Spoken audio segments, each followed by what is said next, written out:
Hello, and welcome to episode 104 of Modiga Människor, or in English, Brave People. With me, I have Lynda Wharton from New Zealand.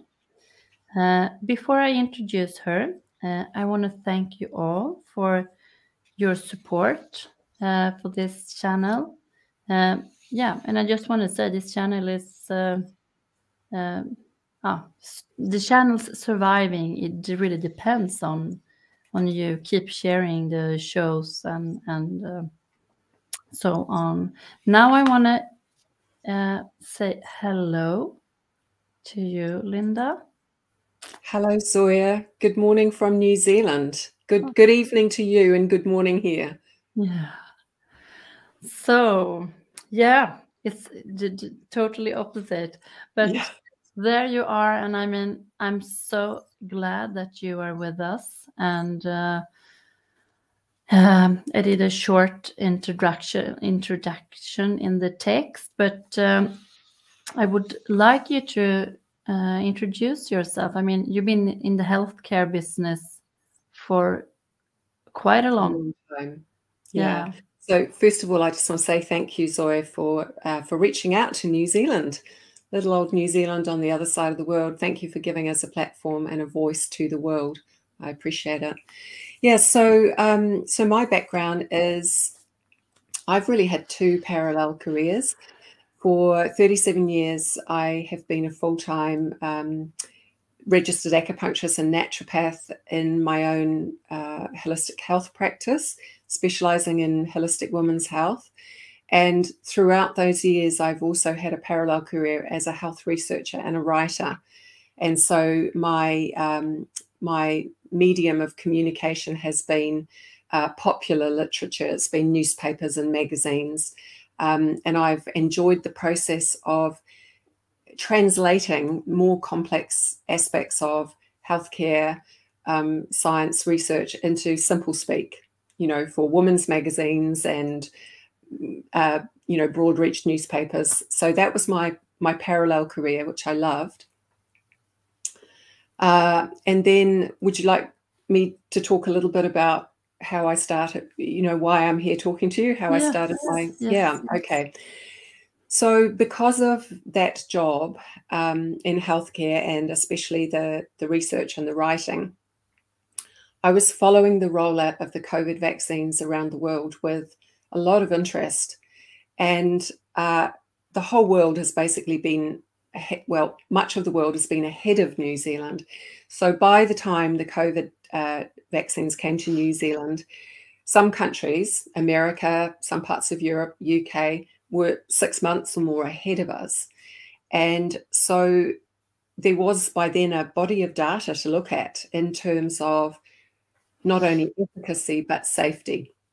So I was looking at that, focusing specifically, or not specifically, but focusing partly on the safety and looking at the international adverse reaction databases. And I began to become quite concerned about what I was seeing. It looked very different to anything I'd seen before in terms of, normal childhood schedule vaccines or flu vaccines. And so because I'm a writer, I decided that I would set up a Facebook group just to give myself a platform to talk about it, to ask questions, because literally nobody was in New Zealand. Nobody was asking questions. It was just a given. That the vaccines were coming, that we would all have one, and that they were safe and effective. It was a given in the popular consciousness, largely because this is what we were being told in a very focused, organised way on all of our media platforms, that the COVID vaccines are safe and effective. That's the mantra here, everything safe and effective. So what I was seeing did not tally with what I was hearing through the mainstream media and the 6 o'clock news and the government updates. So I decided to start a Facebook group. I called it the Health Forum NZ. And I honestly anticipated that it would be a very sleepy little corner of Facebook where, maybe I'd attract some doctors, some scientists, some other interested citizens to ask questions and discuss the science we were seeing and the evidence from overseas. So what actually happened was 3 weeks ago, Facebook took that group down. It had been there for, I think, 11 months, and we had 60,000 members, which was not at all what I anticipated or planned for. So we had 60,000 members, probably about 52 to 54,000 of those were Kiwis. And then we had other members from around the world who were interested in what was happening here. So that's how I moved into this whole terrifying sphere of daring to have a voice, to ask questions contrary to the media and the government propaganda. And that's why I'm here talking to you today. Yeah. And they, I mean, like you said, they just took the group down. Yeah. They took the group down. We knew it was going to come one day. And many of my friends who are doing similar work in different ways in the freedom movement in New Zealand, they would message me and they say, how come you're still there? How come you've got 50,000, 55,000, you're still on Facebook? Because there's been a pattern all the way through when our freedom groups in New Zealand, when they start to grow exponentially, they're just removed. It's like that the founder of the group becomes too influential, our voices go too far, and they just remove us. So prior to being removed, I had gone over the months from, a 24-hour ban for saying something, then a 3-day ban, and then they shot up to 30-day bans. And I had multiple 30-day bans where my group admins would post for me. I would still do all the writing and they would just post for me. And the last 2 30-day bans I had were both for publishing peer-reviewed science papers in reputable journals. And they were both looking at the correlation between nutritional status and your risk of contracting COVID or ending up in hospital or dying. I think one was zinc and the other one was vitamin D.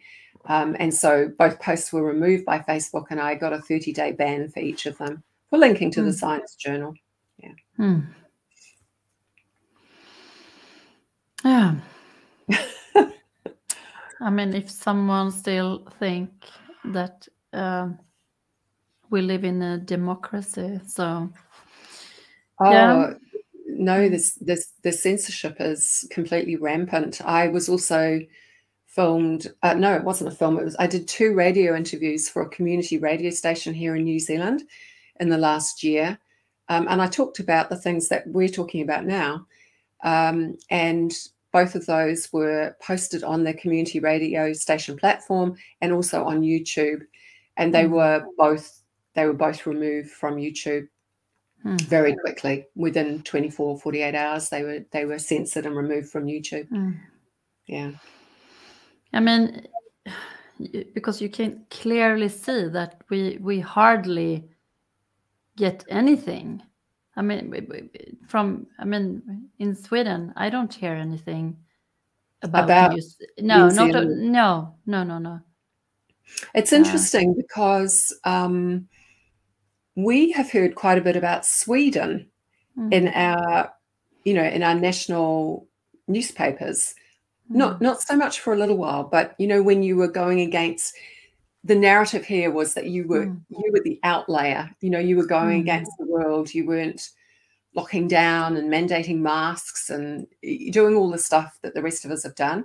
And the narrative here was, watch this space. It's going to be complete carnage in Sweden.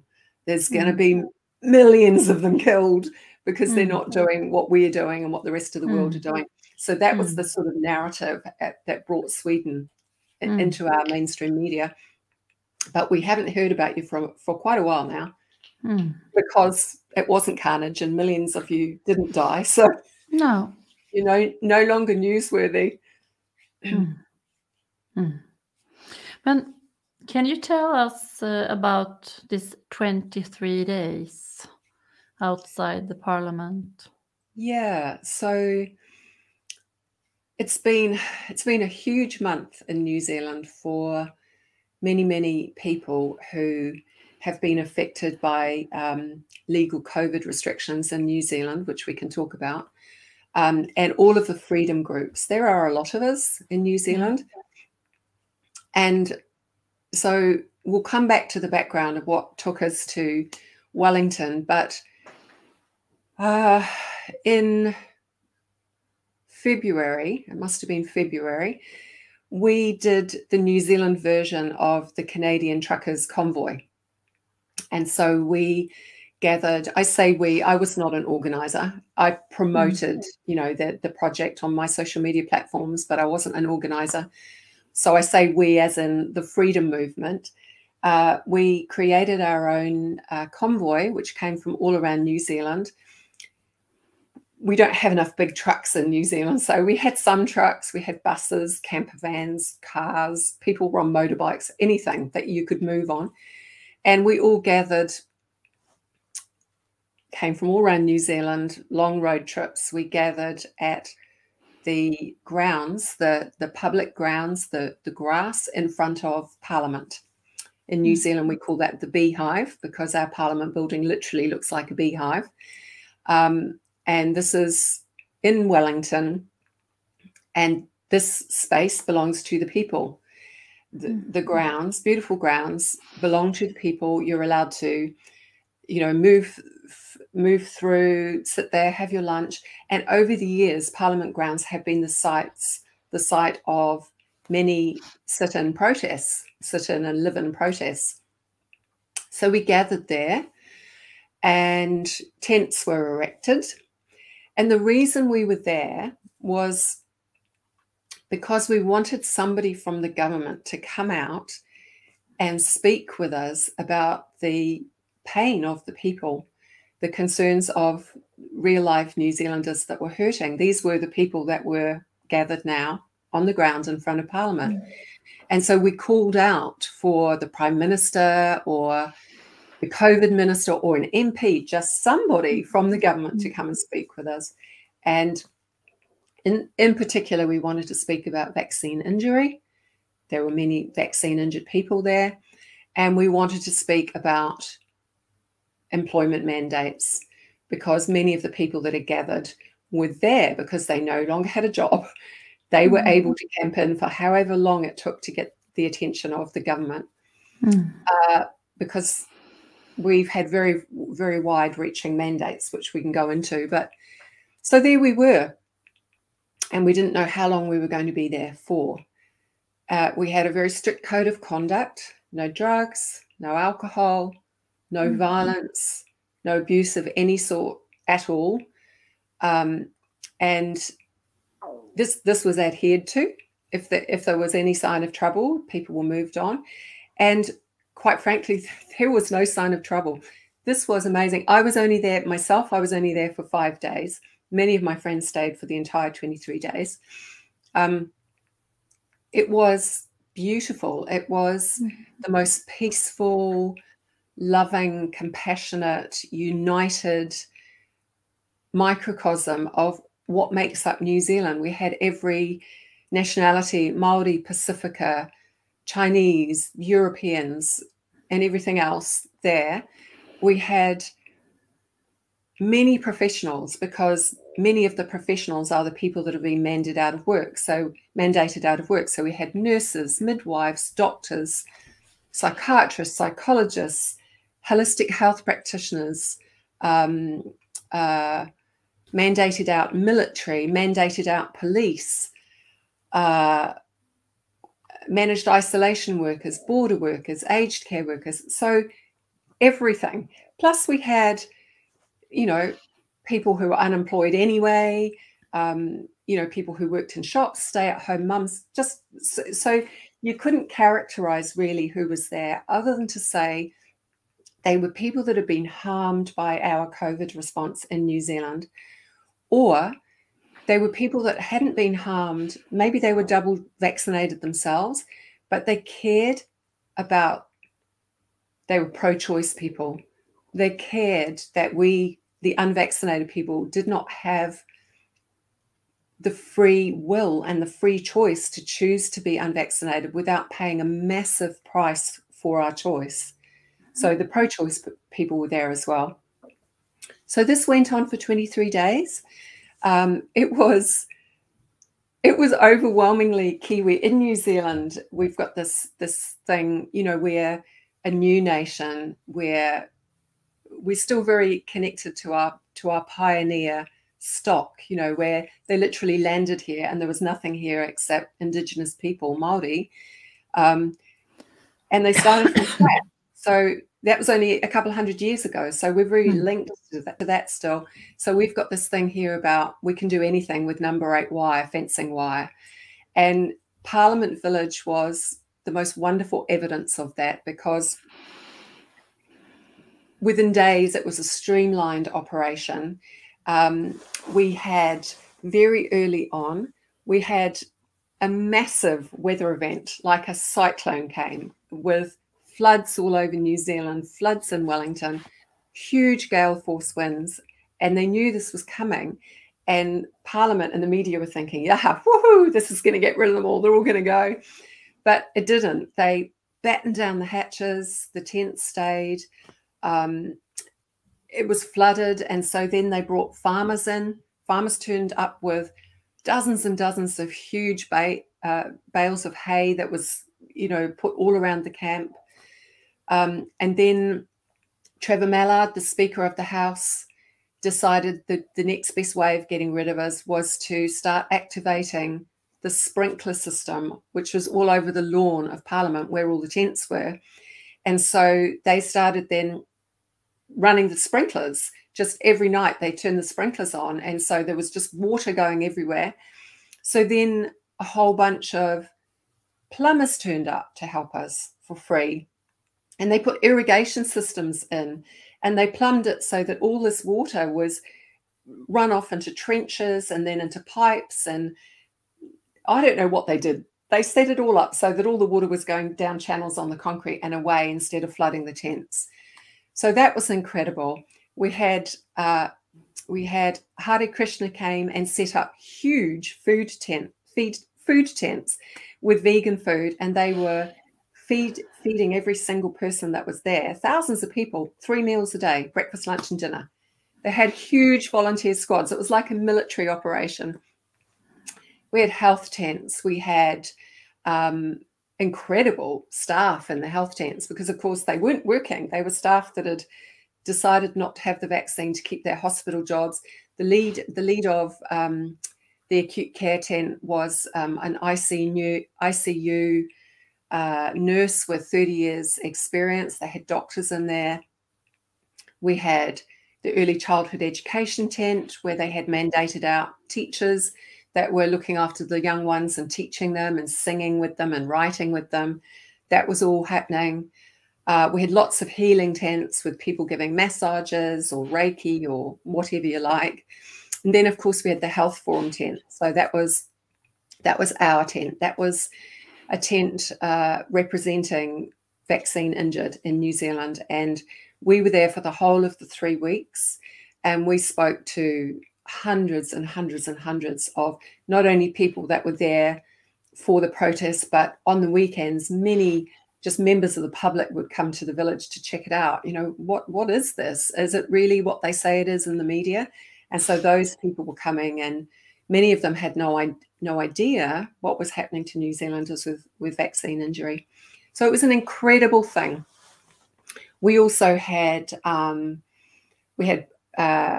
portaloos brought to site. They were emptied daily. Then we progressed from portaloos. We had builders who were on site, builders proper toilet blocks down on the road to service the people that were there.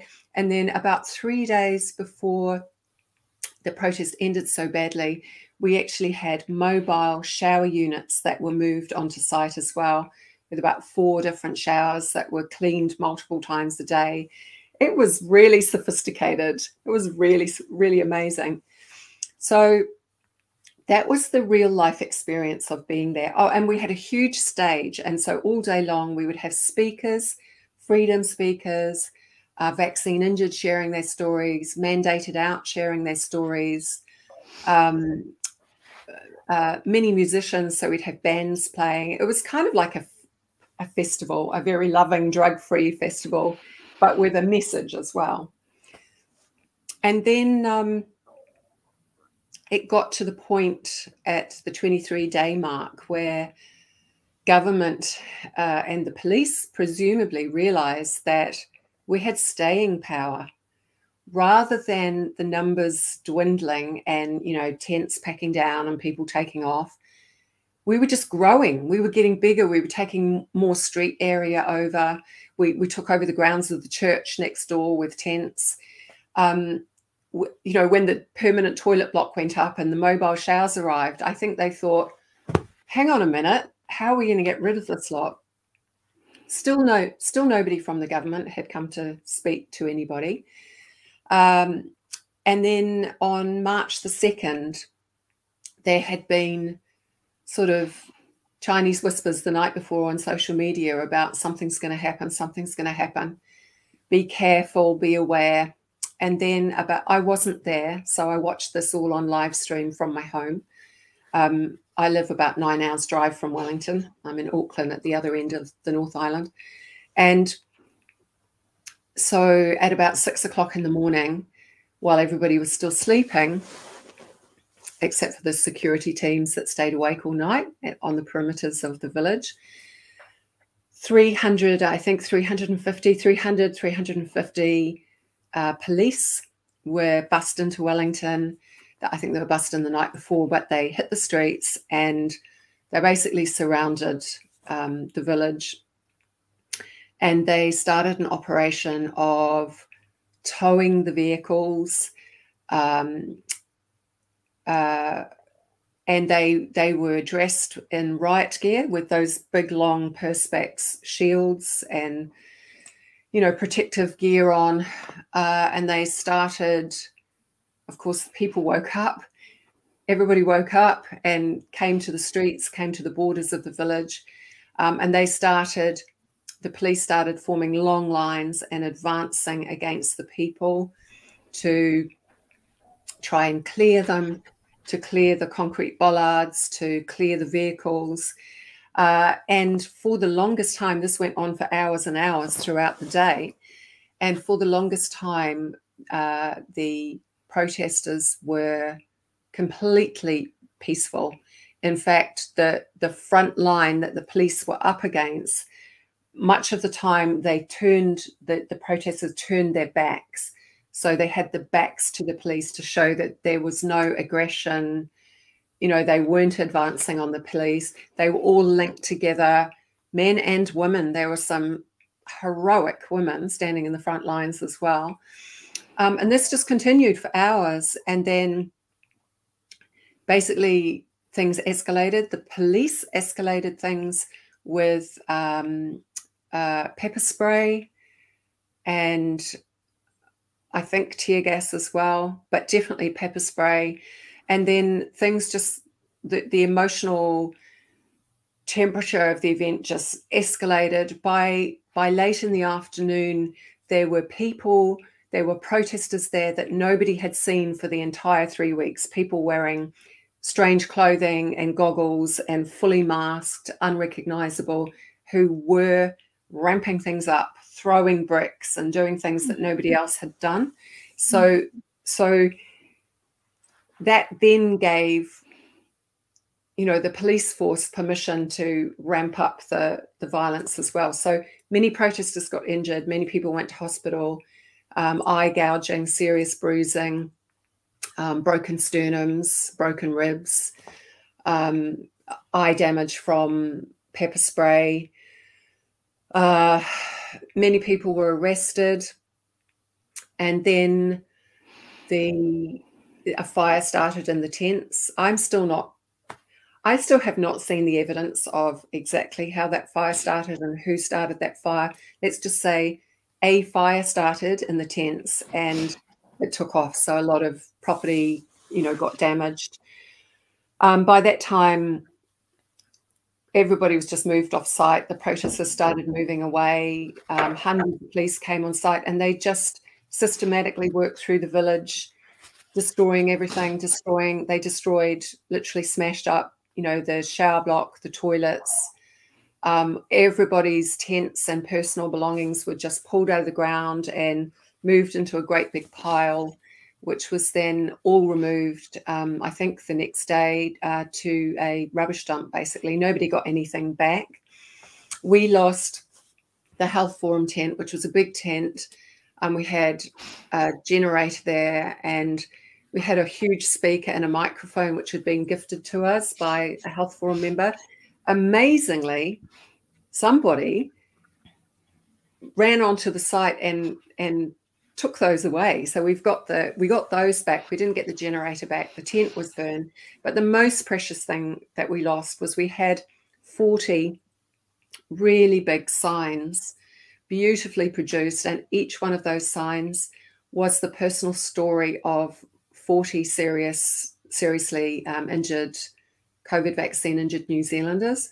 So those signs were treated with great reverence, because it took a lot of courage for those people to have their faces, their names, and their stories on signs, which were carried around Wellington every day. We had volunteers who did a procession up the main street of Wellington every day with the signs for shoppers and people to see.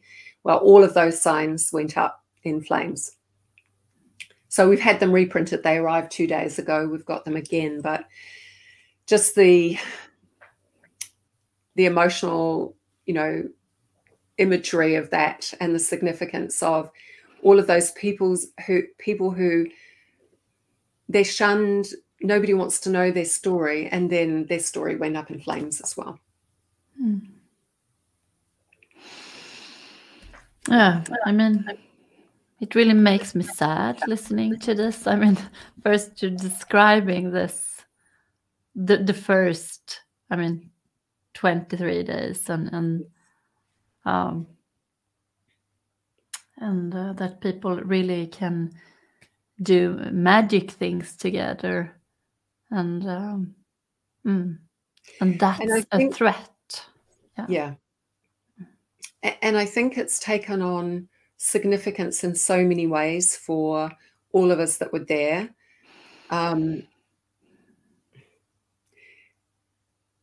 The societal situation in New Zealand that prompted us to take this extreme measure of camping for 3 weeks on the grounds of Parliament, in the face of threats, in the face of a huge police presence.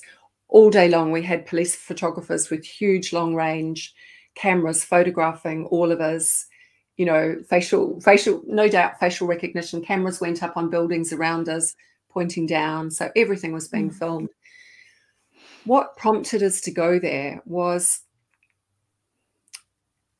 the despair that so many of us have felt, and the pain that we are living through with the massive division in our society. We used to be a very peaceful, very unified society in New Zealand, and our Kiwi culture, you know, we're one of the friendliest people in the world. If you see somebody in trouble on the side of the road, somebody will stop within seconds and help you. You know, it's like, she'll be right, mate. You're right, mate. You know, what can I do? Do you need a ride? Do you need my cell phone? That's how we are. It's a beautiful thing about New Zealand. Unfortunately, by the time we took the radical action of camping in at Parliament, we were a broken society. And what has broken us is the misinformation and the propaganda around COVID vaccination. It has divided our society like you would not believe. So we have become the majority who are vaccinated, who wear masks, who are currently lining up for their booster, which is shot number 3, who believe that, you know, if you get COVID, you're about to drop dead, you know, that it's like the bubonic plague, and that you must be vaccinated to keep the vulnerable safe, to keep the elderly safe, that it's a societal responsibility. So there's those people, and they make up the bulk of New Zealand. And then there's a small number New Zealand tells us it's around 150,000 of us left that are eligible for vaccination, but it's actually much bigger than that because of the way they work the stats out. Those of us who are unvaccinated believe we've probably got upward of 400,000 still unvaccinated. So there's us, and we are the modern day lepers. We literally are the modern day lepers. So through making our choice not to be vaccinated, many people have lost their careers. They've been mandated out of. There were very wide sweeping government mandates that covered about 40% of our workforce. And then private employers also had the legal right to bring in workplace mandates, and many of them did that. So I would say over 50% of New Zealand jobs were covered by vaccine mandates. So there were a lot of people who lost their jobs through deciding not to have the vaccine. And so who were these people?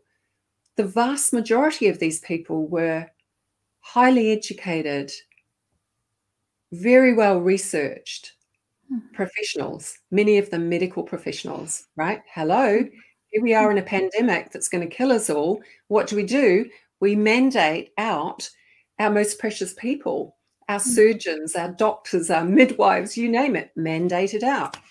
So these people who once were revered as our heroes, our medical professionals, and they were going to save us with COVID, they became part of what we've been referred to in New Zealand. We're referred to as the river of filth. That's how we were referred to by the Speaker of the House at Parliament, the same guy that turned the sprinklers on, referred to us as the river of filth. And so this included our doctors. I had personal contact with an orthopedic surgeon who spent his life giving mobility back to children. After a 30-year career, he walked away rather than have the vaccine because he'd done hundreds, if not thousands of hours of research, So we've got this massive schism. People have lost jobs. We've all lost friends. I've lost friends. We've all lost family members. I've lost family members who won't speak with me, who think I'm doing the devil's work by questioning the narrative, by speaking about the vaccine injured. So we have deep heart wounds that even though on the 4th of April, our vaccine passport system is being dismantled and many of our workplace mandates are coming down, we won't forget. You can't just paper this over as if nothing's happened and expect us to just, pick up where we were. We're fundamentally changed as a people now.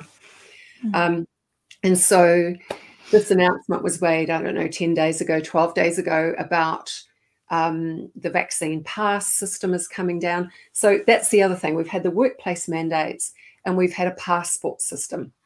So if you didn't have a vaccine passport, which is a digital thing, then you were locked out of your life. So I'm unvaccinated. I'm proudly unvaccinated based on the science and the evidence and the lack of long-term safety data. That's why I've made my decision. Proudly unvaccinated. I will never receive a COVID vaccine, irrespective of what the personal cost is to me in terms of being locked out of my life, because I've always trusted that I would make it through COVID, but I don't trust what we're going to find out 6 months, 1 year, 18 months from now about the genetic, interventions that we're currently experiencing. So I didn't have a passport. So what did that mean for me here in New Zealand? Well, it meant that I couldn't go in any cafes or restaurants. I couldn't even sit outside them. So I couldn't sit on outdoor tables. I couldn't go to theatres, cinemas, community halls. I couldn't go in any indoor space owned by a council a government council anywhere in New Zealand, so I couldn't go in libraries, community halls, gyms, swimming pools. The easiest thing to say is to tell you where I could go. Surprisingly, I could go to a shopping mall. So the uncleans were allowed to go to the shopping malls. I could go to a pharmacy, and I could go to a supermarket. And that was it. That was it. If I had a school-age child, I couldn't even go walk across the school field, staying outside to drop my child at the building. I don't have school-age children, but I've got friends. They had to stand outside the perimeter of the whole property and send their child on their own. You couldn't sit a driver's license. So we had many teenagers who were about to sit their driver's license. They weren't allowed to get in a car if they were unvaccinated with a driving instructor. So life changed significantly for the unvaccinated. Many of us lost our jobs. Many of us were unable to pay mortgages. And so people were doing things like putting tenants in their house while their entire family moved to go live in the basement of their parents' house. Some people were living in tents. Suicide has skyrocketed. Mental health is unimaginably bad. Like, I've never seen anything like it in New Zealand. So in many ways, we're a broken people. And those of us who decided not to vaccinate based on two things. One, based on personal research, intelligent research and science. And the second thing that a lot of New Zealanders don't understand is that many of the people who have been mandated out of their jobs or who didn't get a vaccine passport, they were people who started out by doing the right thing. They lined up for shot number 1. Maybe they lined up for shot number 2. And on one of those doses, they had a very serious adverse reaction. So our system in New Zealand has been that, say I have dose number 1 and say I get myocarditis and I'm hospitalized and I'm very ill for months. What I have to do is I have to apply to my doctor for a medical exemption. There's no guarantee my doctor will give this to me. If my doctor does give it to me, it then has to go to our Ministry of Health, to a panel or a board. And this board reads the exemption and then makes the decision whether I can have a medical exemption or whether I need to have a second dose, irrespective of what happened with the first. So many of the people who have lost their jobs and don't have a vaccine passport, they're not anti-vaxxers. They're people who have been damaged by dose 1 or dose 2 and have been unable to get a medical exemption. And so they've decided they're not going to risk dying of heart failure with dose number 2. And so they don't get their vaccine pass. So they're shunned, locked out of society, and they have to leave their mandated job. And this happens over and over and over and over again in New Zealand. I put a call out recently for people to send me their stories about being mandated out of their jobs and medical exemptions being declined. And in 48 hours, I got 2,000 New Zealanders wrote to me, 2,000 stories, and they are shocking. I mean, most Kiwis have got no idea that this is happening. If you haven't got a vaccine pass, you're just a selfish anti-vaxxer. Never mind that you nearly died from dose number 1. You know, we have people here who, I know 3 people personally who had serious anaphylactic reactions to dose number 1. They were hospitalized and they were unable to get a medical exemption for their next dose. What they're told here is you need to book an appointment with an immunologist. You have the vaccine done in ED, emergency department, with a high needs team and a crash cart. That's how you have your subsequent doses if you nearly died from dose 1. if you don't do that, you don't get the vaccine passport and you get mandated out of your job and you become part of the river of filth.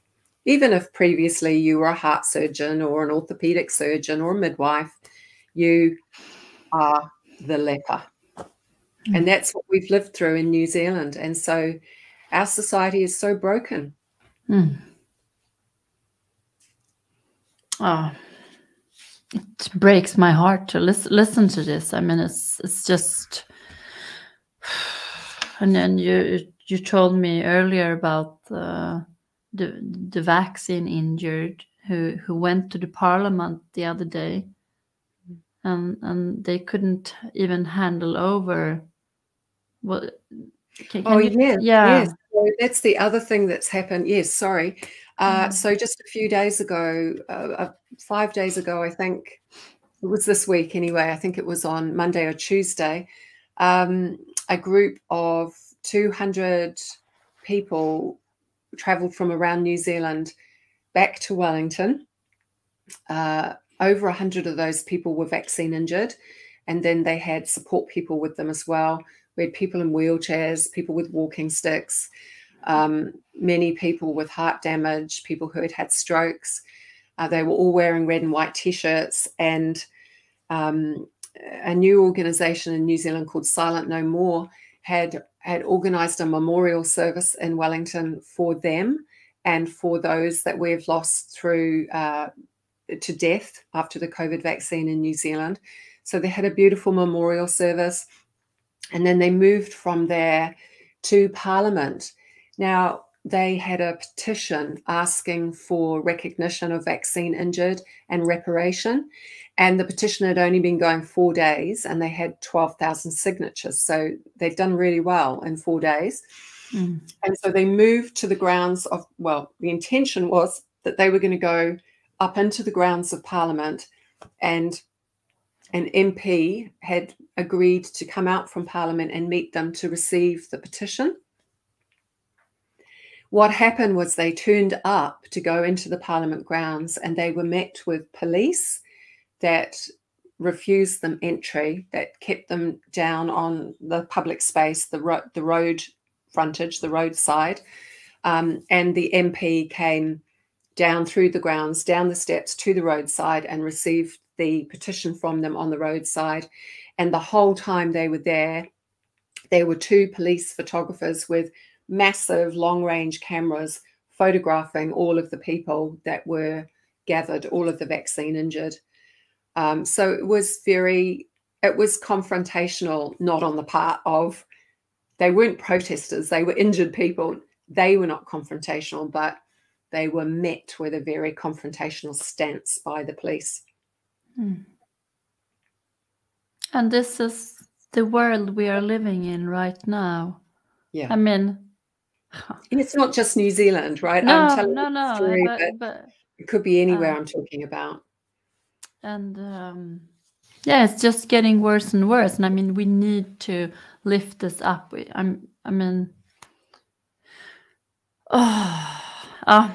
That's what you're doing. You're doing a great.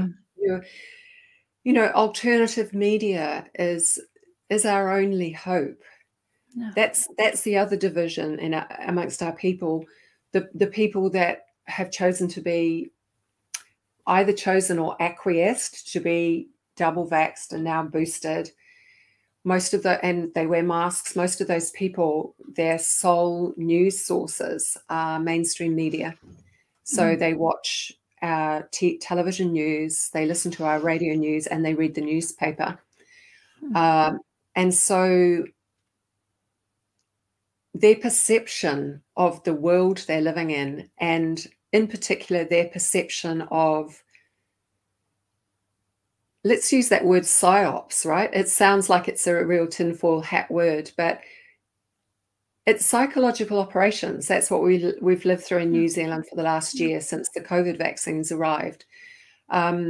We still have newspapers and government-funded advertisements on channels telling us that if we have a COVID vaccine, we're doing it to protect other people. They're still teaching people that here, even at the same time as then in amongst all that, our mandates and our passports are being dismantled, because not only are the vaccines not protecting vulnerable people from infection by unvaccinated people, but our double vaccinated people have almost twice the incidence of Omicron as our unvaccinated in New Zealand. I actually wrote the stats down. Are you interested in hearing? Yes. Yeah, because so the unvaccinated are still walking around being denied access to grandchildren, and for 2 more days we can't go in cafes. It all comes down on the 4th of April. So I thought I'll just go on and I'll look at the government stats about what's actually happening. So ready to talk to you. So this is the vaccine status of new cases in New Zealand as of yesterday. And they're all per 100,000 stats. So we're comparing apples with apples, irrespective of the population size, you know, of any subgroup of vaccination. So I love the per 100 stats because we really get a clear picture what it looks like. So currently in New Zealand, per 100,000, we have 160 unvaccinated people per 100,000 with COVID. The boosted people, right, the best of the best of the best, the boosted, they're double jabbed and boosted. We have 234 cases boosted per 100,000, 160 cases unvaccinated. The fully vaccinated, that's the double jab but not boosted, we have 338 cases per 100,000. Compare that with 160 cases per 100,000 for the unvaccinated. So they are still going around with the media messaging that we, the unvaccinated, are a danger to the boosted and the vaccinated. The Herald, our main media publication, just a week or so ago, is saying you are 12 times more likely to be infected by an unvaccinated person than a fully vaccinated person. And then you've got those stats. And then even when you look at hospitalization, people say, oh, well, okay, you know, yes, never mind about cases. That's not what counts. It's the hospitalization that's important. So I looked at that too. So we do have the greatest number per 100,000 hospitalized are unvaccinated, but we're talking about 4.3 people per 100,000 unvaccinated. And partially vaccinated, people that have had one dose, they're much more likely to end up in hospital, 5.1 people per 100,000. And fully vaccinated are just slightly below the unvaccinated. So that's 3.1 people in hospital who are double jabbed versus 4.3 for unvaccinated.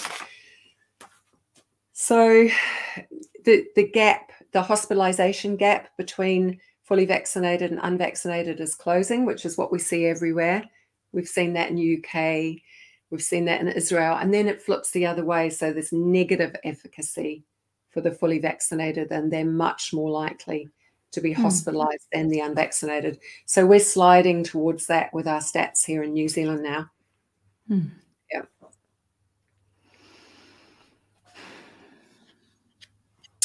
You told me about Australia, that very recently they started to, I think it's mandated from 0 to 4 years old now. Yeah. So that's been going through this week, and I have to say I've been so busy dealing with New Zealand stuff. I haven't delved into that. Just things that have come across my desk, and I've read them. So part of the Australian Senate, I couldn't tell you which party, put forward the desire for 0 to 4-year-olds to be mandated for COVID jabs. And then another part of the House opposed it. But then yesterday, the opposition lost the vote. And so the vote has been won for mandating birth to 4-year-olds with the COVID vaccine.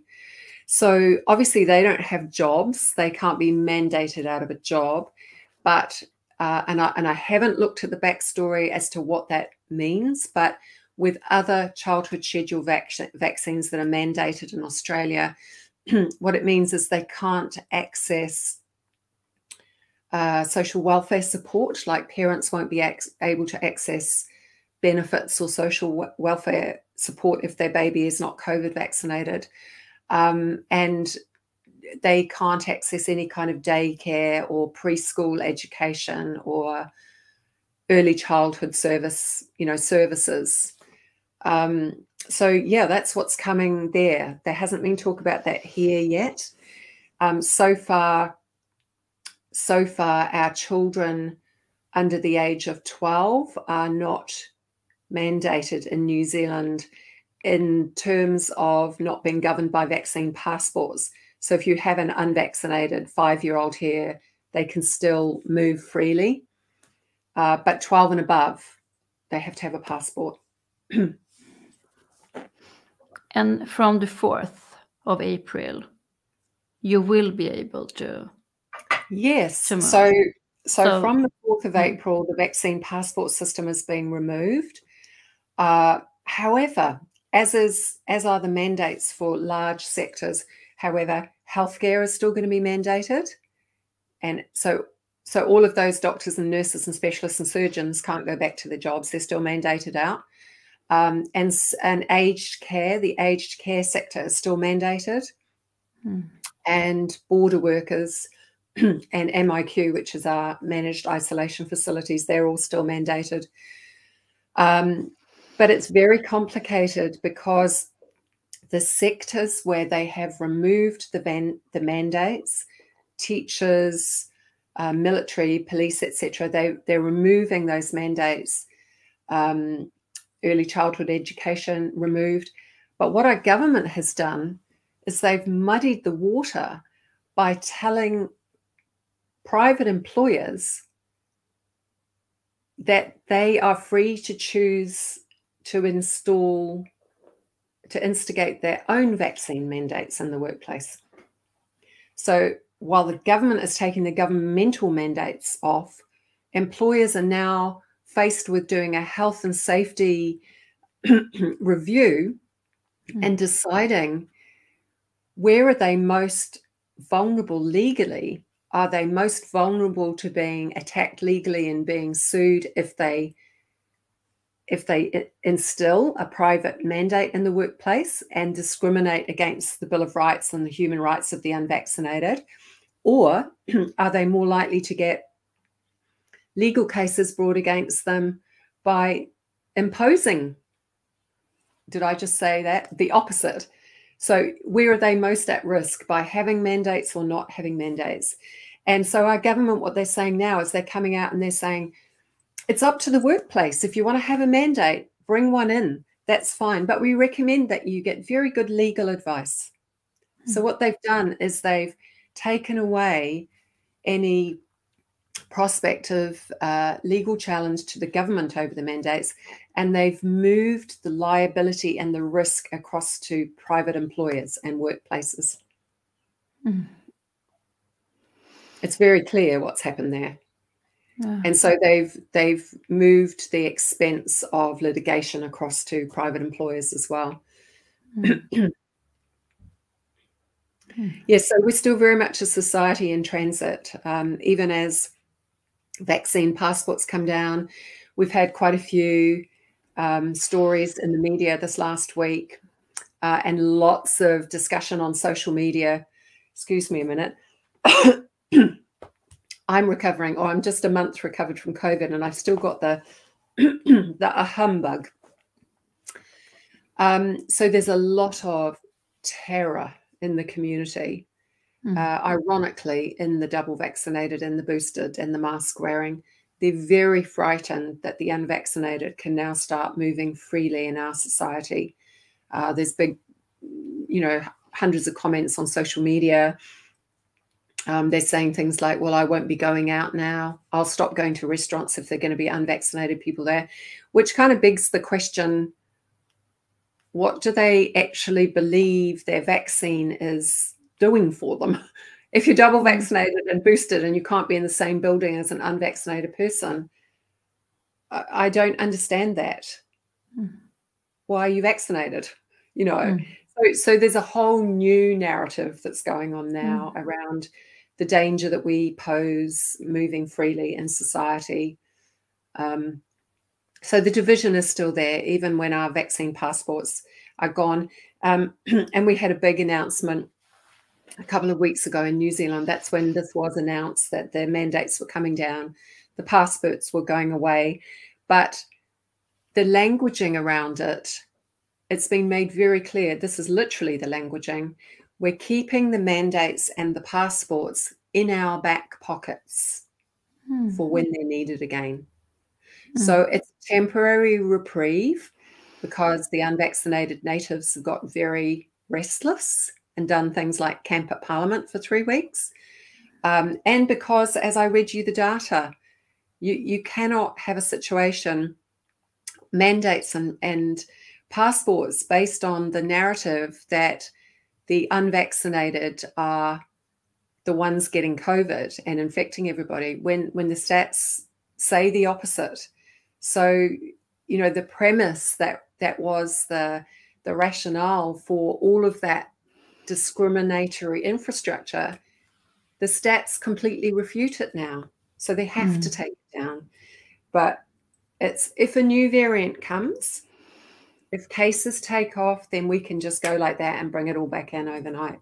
So all of these people that lost their jobs, if they can go, they've also been told they can't get their old jobs back. So they're just on the workforce looking for a job. But then should a new variant come in and our cases start to rise, we've been told to expect passports and mandates back. So potentially these same people could once again lose their jobs. Oh, that's the other thing that unvaccinated people have not been able to do. They haven't been able to access education in anything above school level. So they haven't been able to go to university or tertiary institutions. But there are no people like asking for, I just had this picture of that they want unvaccinated people to have like a mark or something, so they I know, that's the next step, right? When nobody's been brave enough to go over that. Because people are getting angry for you people being able to move around. I mean, yeah, well, I mean, the mark in New Zealand was a mark that was hidden until you had to bring it out, and that was your vaccine passport. This is so terrible. And you also told about the doctors who went there. They lost their medical license. Yeah. So we've got a very small, exceedingly brave sub-faction of doctors in New Zealand who share the same concerns as I do around the safety, and now we have more data around the efficacy of the jabs. And they've been brave enough to speak out with science. So they call themselves NZD SOS, which is New Zealand Doctors. I'm so sorry. New Zealand Doctors Speaking Out with Science, NZD SOS. So these are all doctors who are unvaccinated. They're not just doctors as well. They're psychiatrists, psychologists, midwives, doctors, medical professionals who have refused to be vaccinated and who have joined this organization. They have a great website, it's worth looking at. They have got a research team and a writer team, and they put up, the latest data and the latest discussion frequently. And so we've had about, I think, don't quote me on this number, but last time I spoke to a doctor, he told me there were about 30 doctors that were going through a process with the New Zealand Medical Council. And they were basically being either censured for speaking out independently and questioning the narrative. So some of them managed to keep their medical license and their right to continue in medical practice by signing very comprehensive voluntary undertakings, which is like a legal gag document. And the voluntary undertaking they've signed prohibits them from expressing any COVID opinions contrary to those published by the New Zealand Ministry of Health and the New Zealand COVID-19 government page.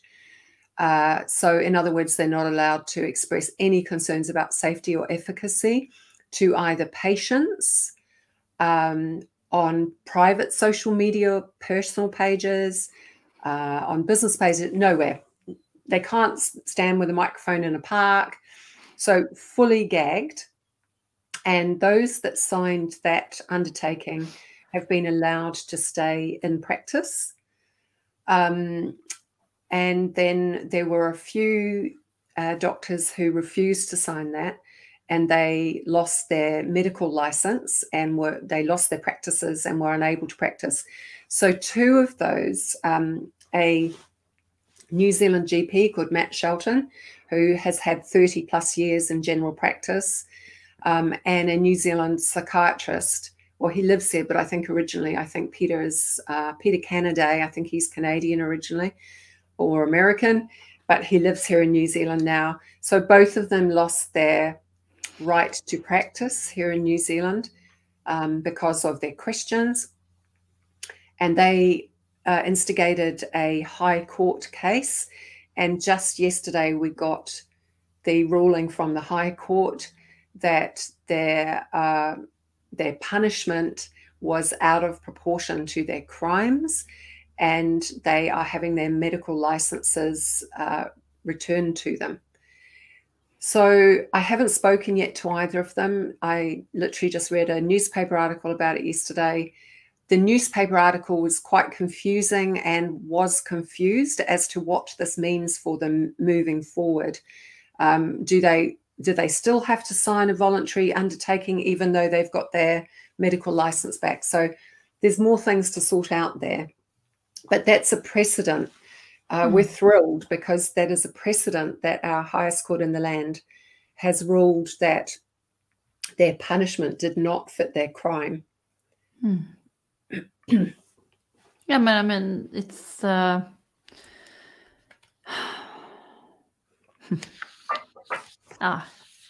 it doesn't matter what I think, but I mean, it shouldn't be like this, but this is how it is, and still people are discussing that we live in a free world, and you can do and say whatever you want. So I have great respect for both of these men. They're amazing humans. They're very, very brave, courageous. They refuse to be silenced no matter what the cost to them. You know, it's a big cost. Matt's got a family, he's got children at home, and presumably he's got a mortgage, and you know, he's had relationships with thousands of New Zealanders, you know, a professional relationship as a doctor. So the final straw for the medical council with Matt was that when vaccines were brought in for 12 plus in New Zealand, 12 to 16, I think it was, when they were rolled out, Matt sent a text message to all of his patients. He read me the text message. It was lovely. It was friendly. It was very, very balanced. It was not directive. He basically just said, you know, that now 12 to 16-year-olds are eligible. And this is completely paraphrasing, so forgive me, Matt, if I don't get your words spot on. But the gist of it was that in all good faith, as their doctor, he was unable to advocate for the safety of the vaccine in children, then aged 12 to 16. That was the youngest band, because there was no long-term data. The trials are small with children, and there was no long-term safety data. And so he basically let people know that he couldn't tell them in all good faith that it was safe for children, for pregnant women, and for fertile age women, because there was not the data to prove it. And that was what he did, and that it must be their choice, but he wants them, you know, to do their research and to know that. And that's what he lost his medical license for doing that. For being brave and standing up for what he believed in. And for speaking the truth. We don't have the long-term data. We don't know what happens to 12-year-olds 18 months from now. We've got no idea. I mean,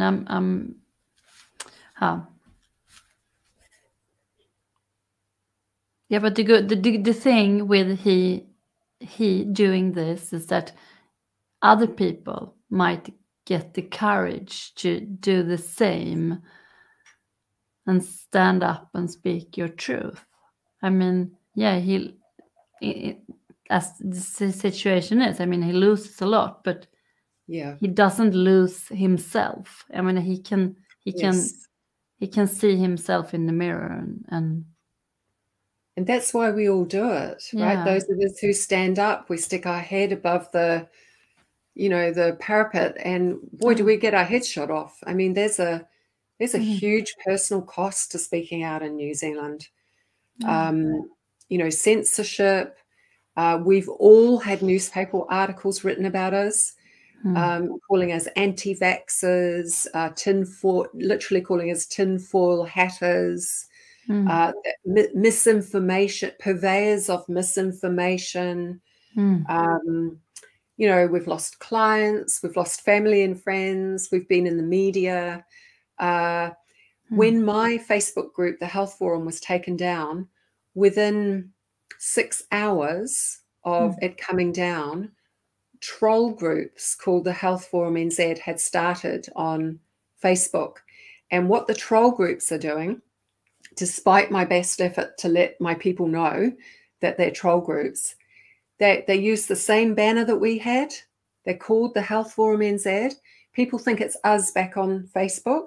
They join the group, and once they're there, the whole narrative of the group is pro-vaccine, anti-vaxxers are dying, we must exterminate anti-vaxxers from our society. So they land in this place thinking it's me, and they've landed in a troll group. So we've all got troll groups. The other huge freedom movement in New Zealand is called Voices for Freedom. They've got a troll page, they've got a troll website, as do NZ Doctors Speaking Out with Science. So a whole website set up to troll them. We've all experienced things like pathetic things, like people going on Google reviews. You know, they Google review my services and give me 1-star reviews. People I've never seen, people have never come to me as an acupuncturist. And we've all been through that. You know, it's just like, it's ongoing. But we all get to sleep well at night. We all get to know, whatever the cost, I'm not changing my story because I'm speaking the truth. It's not made up. And so you get to choose, right? You get to choose. And I'm not saying none of us are superheroes. We're, you know, like, I'm a mother and a grandmother, and I've just had this kind of quiet life, you know, working as a health professional. I've never rocked the boat. I've always complied. And once you know the truth, and once you spend days and days going through the adverse reaction databases around the world, you can't unsee that stuff. No. Yeah. So, Lynda. I talk a lot. Sorry, Zoia. No. I'm just I'm like a runaway freight train. Yeah, but it's fantastic. I mean, and I enjoy listening to you, and I mean, and we need to know what's going on. So it's not that. I just was thinking that because I mean, we mostly you talked about, I mean, all the sad things, but I mean, is there a solution? I mean, what's the, well, how do we mm. get from here to a better place? In New Zealand, there's been a lot of learning for us. Living as an unvaccinated person, it's actually only been 4 months since we had our lives taken away with passports and mandates. It feels much, much, much longer than that. A lot of water under the bridge in 4 months. But what we've realized is that we don't need that stuff, that we've created like a parallel community. Voices for Freedom have been instrumental in this in New Zealand, and we've created a parallel community. So all of us in the freedom movement say things like, I've never had more loving, caring, wonderful friends in my life. As since we became the minority, like hunted animals chased into the corner. You know, when you're the minority and you're persecuted, you stand for each other. You link arms. You're there for each other, you know, come hell or high water. So we have this beautiful community that's established throughout New Zealand of not just unvaccinated, but Voices for Freedom members, many unvaccinated, many pro-choice, right? So that's how we describe ourselves. We just say we are a pro-choice community. Whether you've had 16 jabs or 0, I love you, because it's not about, you know, how much mRNA is floating around your body. It's about who you are and what you stand for. So we have these beautiful parallel communities springing up with parallel sports organizations, food co-ops, bartering systems, a parallel health system. It's embryonic, it's beginning, but it's our way forward. Many people I know have sold their homes in suburbia.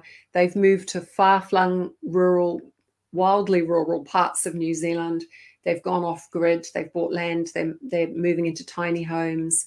They've bought land and they're moving multiple tiny homes on to create, you know, pro-choice, supportive, loving communities. So at a community level, there's a change in consciousness amongst the pro-choice people. So that's happening. Then on a more political level, there are moves afoot, some behind the scenes, some overt, to try and get more balanced representation into the mainstream governmental system, into the House, into Parliament. So we have an ex-national MP called Matt King, who last week announced he's formed a new party called the New Zealand Democracy Party. I think that's what it's called, or Democracy NZ. He was a national MP for 3 years. He was going to run for national again, and now after everything that's happened, he's gone he's running as an independent party. He is going to get a huge amount of support behind him. I think we have a very real possibility of getting representation in the House with the next election from all of these disenfranchised people that want democratic rights, because in New Zealand, our sovereign legislation is the Bill of Rights Act, which gives us all of our human rights and our rights as a democratic free citizen. And the COVID-19 legislation that was brought in basically subsumes that and negates many of the rights we had under the Bill of Rights. And we're very concerned because that's just been, the COVID legislation has just been reviewed and amended and brought in for another year with the option of it being perpetually moved forward, negating our Bill of Rights. So the Democracy Party is all about taking that on board. So is there a solution? I don't know that there's a solution. I think you know, we all, those of us who are aware and awake, are doing what we can do. We're creating a new life within the madness, where we're standing with open arms and hearts, compassionately welcoming triple vaccinated, quadruple vaccinated, anybody who sees the light and realizes something's not right. From where we stand, there's no "I told you so."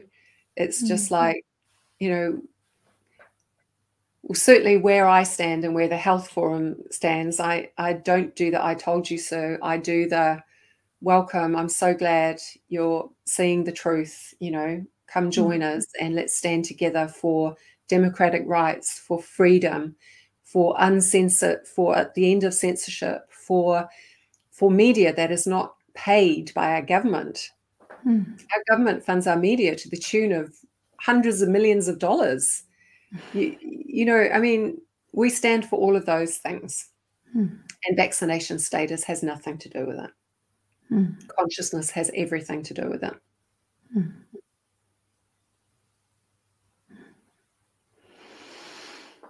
Yeah. Thank you so much. I mean, it's fantastic. I mean, it's like here in Sweden, at least, 11:30. And you must be so tired. Yes, I actually am. Falling asleep. It's okay. I mean, my heart is filled with joy for doing this, but also a lot of sadness. But I mean, there's over 100 people watching this. Oh, I wow, mean, it's fantastic. And yeah, I mean, even if we don't know where we're heading in the future, I mean, I feel that, at least I hope, but I also feel that it will be in some way good. Yeah. Good things are coming from this. Yeah. I mean, the polarization and the growing awareness, you know, it calls you to dig deep and see what you stand for, what your values are. You know, where is your integrity? Where is your compassion? What do you stand for? And that's a good thing, because that only happens in times of pain and loss and pressure. The rest of the time, you're complacent. You know, humans are complacent and it's comfortable and you just kind of jog along. So this is also a spiritual awakening for a lot of people. People who had no faith, whatever the faith or the spirituality was. I'm not just talking about Christianity, whatever it is, your connection with your higher consciousness and higher power, however you conceptualize and feel that. Dark times drive you back to that connection. You seek it. And that brings back an aspect of life to our modern existence that is missing for so many of us. You know, for our driving motivation, you're busy, lack of connection, disconnected with people, materialistic, chasing money, bigger house, faster car. There's no place in there for contemplation, for kindness, for deepening of our soul and our spirit and our connection to higher power. So that's a good thing that's coming from this. Yeah. And that era is over, and yes, the one, and the one you're speaking about is just beginning. Yeah. And in Chinese medicine, you know, as an acupuncturist, you know, the yin yang symbol with the black, you know, the circle with the black and then the white. In Chinese medicine, they talk about yin and yang being two aspects of qi, or life force, that is in the heavens, the earth, nature, our body. It's manifest within us. But the reason that's a circle and the reason it's drawn like that is yin transmutes and changes into yang. And when yang becomes maximum, it transmutes back into yin. So nothing is fixed, nothing is finite and stable. There's flux, there's change, there's flow, there's growth all the time. And we've been pushed into the dark, you know, the dark, people that are waking up. It's a terrifying place to be. And I sometimes wake up some mornings and I say to my husband, it's one of those days where I wish I knew nothing. I wish I could just wake up like some of my friends or were friends that don't want to know about any of this. And they just wake up and think, awesome. Today I'm going to the cafe, then I'll go to the cinema. I'd like to go back to being that person and not knowing any of this, because it gives you, you know, ignorance is bliss until it's not. But in the process, ignorance is bliss. Whereas we wake up and you can't unknow what you know. It's with you constantly. And so we feel the dark and we have to actively search out the light and move towards it. The kindness, the spirit, the connection, the generosity, you know, finding our higher selves and operating from that level. And we do it for our, you know, like all the freedom front here in New Zealand, they all talk about they're doing it for their children and their grandchildren, those of us who are older to have grandchildren. It's not for us. You know, I'm 60. I might be here another week or another 25 years. I don't know, right? None of us know. I'm not doing this for me, but I've got 7 grandchildren. I care about those grandchildren. I don't want them to be living in a world where they're connected to the internet, where they're part of artificial intelligence, where there's only digital currency and they're tracked and their movements can be, you know, limited based on their social credit scores. I don't want any of that stuff for my grandchildren. That's why we do it. That's why you do what you're doing, I'm sure. You know, your skill and your way of being a part of this revolution is you're providing a platform for people from all corners of the world and all backgrounds and professions to, you know, bring their wisdom to one place. So I'm grateful for that. Yeah, me too. And thank you so much, Lynda, for doing this. Oh, it's been an absolute pleasure. I'm sorry about the croaky voice and the humbug. No. I'm sure many of the people watching have also just had Omicron. Yeah. Oh my God, I'm really tired. Yeah, I think I need to go to bed now. So here in New Zealand, it's, I don't know what time it is. It's about 10:30 in the morning on a Saturday. We're just transitioning. I think tonight our clocks change, and we're just transitioning into autumn. But it's still, I mean, look, I've got short sleeves on. It's still really, really warm. We're up in the 20s during the day. So we've had a beautiful summer. In spite of it all, nature's been great. Yeah, I think we end here. And like I said, thank you, and thank you for all watching here. It's fantastic. Okay. Thank you, Zoia, for the invitation. And thank you, viewers and listeners, for tuning up today. Much appreciated, and blessings to all of you around the world. Thank you, Zoia. Thank you.